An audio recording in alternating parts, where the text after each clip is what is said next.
राजस्थान विधानसभा में हंगामा ऐसा है कि थमने का नाम नहीं ले रहा।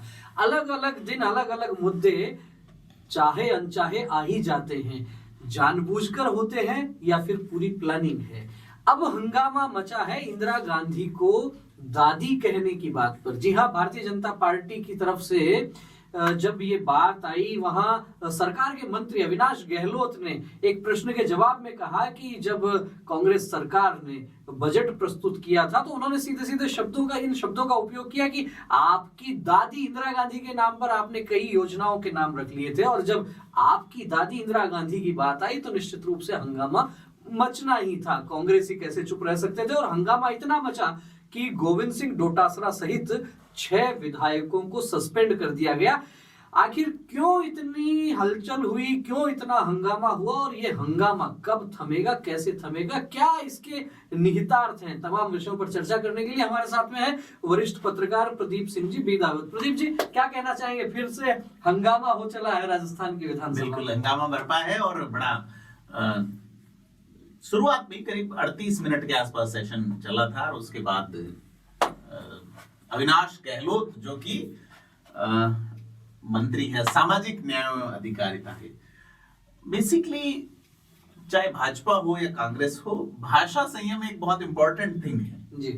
कि आप जो कह रहे हैं वो ऑन रिकॉर्ड जा रहा है, लोग यूट्यूब पे देख रहे हैं तमाम, और आप एक मंत्री हैं और मंत्री हैं कैबिनेट स्तर के पहली बार के मंत्री, पर वो कार्यकर्ता वाली भाषा अगर आप इस साइड बैठ के बोलते हैं, ऐसा लगता है कि मंत्री जो अविनाश गहलोत है वे भूल गए होंगे कि विधानसभा में बोल रहे हैं। उनको लगा होगा कि किसी चुनावी भाषण को संबोधित कर रहे हैं, ये भाव मन में उस समय आ गया होगा। हाँ, तो चुनावी सिस्टम, हालांकि अब ये राजनेताओं में शुचिताओं का जो क्षरण है, जो कोई पूरी दुनिया में सभी जगह यही हाल है, परंतु नहीं होना चाहिए। मुझे अटल जी की बात याद आती है, जिस दौर में अटल जी संसद में हुआ करते थे और एक गरिमा उस दौरान सदन की रहा करती थी। एक बार कुछ सोनिया गांधी की तरफ से कुछ शब्दों का उपयोग हुआ था और भड़क गए थे अटल जी कि आप सदन में इस तरह के शब्दों का कैसे उपयोग कर सकते हैं। क्या सोच रहे होंगे अटल जी यदि देखते होंगे कि हमारे पार्टी के जो है मंत्री और वो इस तरह का शब्दों का उपयोग कर रहे हैं? ठीक है, अब ये शब्द चूंकि पहली चीज तो असंवैधानिक नहीं है। राजस्थान विधानसभा में और तमाम विधायी सदनों में शब्दों की एक लिस्ट होती है। नहीं, संवैधानिक असंवैधानिक का विषय नहीं है। विषय ये है कि यदि मंत्री कह रहे हैं कि आपकी दादी, तो राहुल गांधी की दादी बोल सकते थे। अब कांग्रेसी डिनाई भी नहीं कर सकते। संकट ये है कांग्रेसियों के साथ कि वो डिनाई करे, ठीक है, तो भी छोटे के साथ राहुल गांधी कहते मेरी दादी सबकी दादी है तो उनको ये सर कहना पड़ेगा।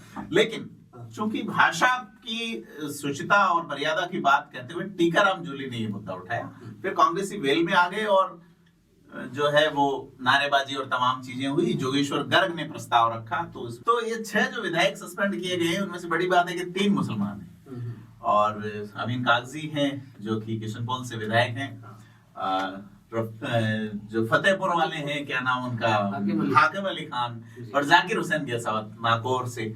इधर गोविंद सिंह डोटासरा सस्पेंड किए गए हैं। प्रदेश अध्यक्ष का निलंबन, क्या लगता है ये जो प्रदेश अध्यक्ष, कांग्रेस के प्रदेश अध्यक्ष गोविंद सिंह डोटासरा को निलंबित किया गया है, भाजपा ने मधुमक्खी के छत्ते में हाथ नहीं डाल दिया है, या कांग्रेस इतनी आसानी से थोड़ी ना पचा ले गया है? उनके वरिष्ठ नेता हैं, प्रदेश के अध्यक्ष हैं, बाकी 5 लोगों को और जो है उन्होंने सस्पेंड किया है, लेकिन गोविंद सिंह डोटासरा को सस्पेंड कर देना, क्या लगता है वास्तव में कोई इतनी गहमा-गहमी बढ़ गई थी कि इतना कठोर कदम उठाना पड़ा? वेल में आके और जिस तरह से चीजें हुई है, 2 बार सदन एक्सटेंड हुआ, फिर 12:30 बजे, 1:45 बजे के आसपास सदन जब सदन स्थगित किया गया 2 बजे के लिए, 2 बजे वापस समवेत हुए, तो फिर थोड़ी देर चल के फिर 4 बजे के लिए, 4 बजे जो है आके कुछ विधायी कार्य जो करने थे वो किए और इस दौरान कांग्रेसी नारेबाजी करते रहे, तो अध्यक्ष ने 6 लोगों को सस्पेंड कर दिया। इससे पिछला जो सदन 2024 के अंदर मुकेश भाकर 6 महीने के लिए सस्पेंड, यानी सदन के अंत तक के लिए सस्पेंड रहे थे। इस बार उनका निलंबन बहाल किया गया, तो मुकेश भाकर का स्पीच जो है वो सुनने लायक था। तो हमें लगता है कि डोटासरा का जब निलंबन खत्म होगा, और ये अगर विधायक सदन से बाहर रहते हैं तो डोटासरा को नहीं देखने को मिलेगा। और भाजपा ने एक तुक्का ये भी मारा था कि वे डोटासरा जो है वो जूली को नहीं जूली को आगे नहीं आने देना चाहते। तो बड़ी चीज है। तो ऐसे में क्या लगता है कि बीजेपी ने टीकाराम जूली की जो है मुसीबतों को कम करने का काम तो नहीं कर दिया है? देखिए, ये मुद्दा तो टीकाराम जूली ने ही उठाया था। जब विरोध शुरू हुआ, वो सवाल के जवाब में बोल रहे थे, तो सबसे पहले टीकाराम जूली ही बोले कि वो देश की प्रधानमंत्री रही हैं, सीनियर नेता रही हैं इंदिरा गांधी, तो इस तरह की भाषा आप इस्तेमाल ना करें। परंतु फिर जोगाराम पटेल एज यूजुअल आप जानते हैं, इस विषय पर पूर्व मुख्यमंत्री अशोक गहलोत ने भी जो ट्वीट किया है एक्स पर, उन्होंने लिखा है कि भारतीय जनता पार्टी के नेता किस तरीके से स्तरहीन बयानबाजी कर रहे हैं। एक दिवंगत प्रधानमंत्री को लेकर जिस तरीके के शब्दों का उपयोग किया गया है, गहलोत ने निंदा की। और साथ ही साथ इस विषय के साथ 1-2 दिन पुराना जो मामला है, जिस मामले में सिविल लाइंस से विधायक गोपाल शर्मा और रोहित बोहरा के बीच में जो बहस हुई थी, उसको भी रेखांकित किया है अशोक गहलोत ने। वे चाहे सदन में नहीं आ रहे हों, लेकिन बाहर से नजर पूरी है। क्या कहना चाहेंगे ऐसे में कि डोटासरा का निलंबन हो गया, सचिन पायलट और अशोक गहलोत किस तरीके से संभालेंगे इन चीजों को? देखिए, सचिन पायलट फिलहाल संभालने वाले, या अशोक गहलोत भी किसी पद पे नहीं है। अभी पद पे 2 लोग सबसे बड़े हैं कांग्रेस में। बतौर प्रतिपक्ष नेता सदन चल रहे, तो अभी तो टीकाराम जूली नंबर 1 है, और दूसरे नंबर पे गोविंद सिंह डोटासरा है। सलाह क्यों देंगे? तो खुद अपनी लाइफ उनसे आगे करने की क्यों नहीं सोचेंगे? जिस तरह से रामेश्वर डूडी प्रतिपक्ष में नेता रहते हुए 2013 से 18 के बीच में, 18 के चुनावों से पहले सीएम के लिए दावे ठोकते हैं, तो क्यों नहीं प्रदेश अध्यक्ष रहते हुए गोविंद सिंह डोटासरा ठोकेंगे? कांग्रेस ने कल महिला प्रदेश अध्यक्ष की घोषणा भी कर दी। तो यह सारी चीजें, लेकिन कुल मिला के नुकसान जो हुआ है कि बजट पेश हो गया। बजट पे पहले दिन अच्छी चर्चा चली, 4 दिन के लिए चर्चा की गई थी। अक्सर पारंपरिक रूप से 3 दिन चर्चा होती है, चर्चा को 4 दिन के लिए किया गया, और अब चर्चा जो है 1 दिन की स्थगित हो गई। तमाम चीजें हैं कि आपने विधायी कार्य करवा लिए। अब बजट पे सुनने को मिलता बहुत सारी टेक्निकल चीजें हैं, बहुत सारे स्पीचेस, बहुत सारी डिमांड सुनने को मिलती, और डिमांड्स पे चर्चा होती तो शायद सीएम या जो सदन के नेता हैं वो घोषणा करते बजट के रिप्लाई में अपने संबोधन पे। तो लेकिन कुल मिला के ये जो गतिरोध बन गया है एक तरीके से, अब कांग्रेसी जो विधायक हैं वे भी धरने पर बैठे हैं, और बताया जा रहा है कि शायद जब तक ये बजट सत्र चलेगा तब तक के लिए इनको सस्पेंड कर दिया गया है। क्या लगता है गतिरोध किस तरह से समाप्त होगा? वो धरने पर बैठे हैं, इधर से सस्पेंड हो गए। जब सस्पेंड हो गए तो अब सदन में तो आ नहीं सकते। जब सदन चल रहा होगा तो अध्यक्ष मार्शल बुला के बाहर निकालेंगे, तो अध्यक्ष के पास असीमित शक्तियां हैं, इस पे आप कोर्ट भी जा नहीं सकते। कांग्रेस का जो विधायक दल है वो क्या योजना रणनीति बना सकता है? क्या बिना इन 6 नेताओं के वो कांग्रेस के पास ये, जैसे 6 नेताओं में जो अच्छे स्पीकर हैं वो गोविंद सिंह डोटासरा है।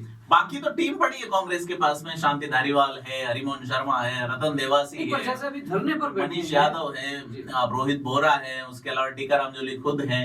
ये लोग सदन में किस तरह से करेंगे, एग्रेसिव रहेंगे। थोड़ा सा ठहराव आ गया था, अब एक छौंक लग गया है, देखते हैं कि छौंक में क्या बन के आता है। बट ये है कि बजट पे चर्चा होनी थी, चर्चा होती तो रिप्लाई में बहुत सारी चीजें राजस्थान को मिल सकती थी। निश्चित रूप से समझा जा सकता है कि यदि ये हंगामा इतना नहीं होता तो शायद कुछ सार्थक चर्चा, कुछ सार्थक बातें निकल कर आती बजट पर जिस तरीके से चर्चा होनी थी। लेकिन हंगामा हुआ, और हंगामा हुआ तो केवल और केवल इंदिरा गांधी को सभी कांग्रेसियों की दादी बता देने के नाम पर। और निश्चित रूप से जब आप सरकार में मंत्री हैं तो कहीं ना कहीं ये भी समझना पड़ेगा कि आप विधानसभा में, आप सदन में बोल रहे हैं, आप बाहर पब्लिक में, भाषण में, पार्टी की बैठकों में या फिर चुनावी सभाओं में क्या बोलते हैं, उस भाषा में और सदन की भाषा में अंतर रहता है। मामला एक बार तो खिंच गया, लेकिन कितना आगे बढ़ेगा, कितना बढ़ेगा ये गतिरोध, और साथ ही साथ कांग्रेस के प्रदेश अध्यक्ष डोटासरा के लिए कांग्रेस पार्टी क्या योजना रणनीति बनाती है, कितना तीखा विरोध विधायक करते हैं, कितना तीखा विरोध कांग्रेस पार्टी के कार्यकर्ता करते हैं, आने वाला समय बताएगा। आपका क्या कहना है इस सारी गतिविधि पर? कमेंट करके अवश्य अवगत करवाएं। वीडियो अच्छा लगा हो तो इसे लाइक करें, अधिक से अधिक लोगों तक शेयर करें, और चैनल को सब्सक्राइब नहीं किया है तो चैनल को सब्सक्राइब करें। फिर मिलेंगे एक और राजनीतिक चर्चा के साथ, तब तक बने रहिए हमारे साथ। बहुत बहुत धन्यवाद, नमस्कार।